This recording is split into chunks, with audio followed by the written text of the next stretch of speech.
வேடசந்தூர் பக்கத்துல தக்காளி லோடு ஏத்திட்டு போன வாகனத்தினுடைய பின்பக்க டயர் வெடிச்சதுல வாகனம் கவிழ்ந்து தக்காளி சாலையில கொட்டின சம்பவம் பெரும் பரபரப்பை ஏற்படுத்தியிருக்கு.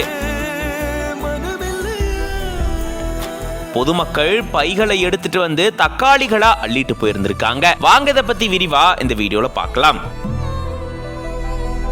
தர்மபுரி மாவட்டம் அரூர்ல இருந்து 100 பெட்டிகள்ல 3 டன் அளவிலான தக்காளி லோட ஏத்திட்டு மணிகண்டன் அப்படின்றவரு தன்னுடைய வாகனத்தை ஓட்டிட்டு போயிருந்திருக்காரு. இந்த லோடு ஏத்திட்டு போன வாகனம் திண்டுக்கல் மாவட்டம் வேடசந்தூர் தாலுகாவுக்குட்பட்ட கல்வார்பட்டி பேருந்து நிறுத்தம் பக்கத்துல வந்துட்டு இருக்கும் போதுதான் இந்த வாகனத்தினுடைய பின்னாடி இருக்கக்கூடிய வலது பக்க டயர் வெடிச்சதா கூறப்படுது. இதுல வாகனம் கவிழ்ந்து விபத்துக்குள்ளாகி இருக்கு. உடனடியா அக்கம் பக்கத்துல இருந்த மக்கள் வாகனத்தை எடுத்து நிறுத்தி இருந்திருக்காங்க. அதை ஓரமா நிறுத்தினதுக்கு அப்புறமா சாலியுமே பொதுமக்கள் பைகள்ல அள்ளிட்டு போயிருந்திருக்காங்க. இதனால அங்க கொஞ்ச நேரத்துக்கு பரபரப்பு சூழல் ஏற்பட்டிருக்கு.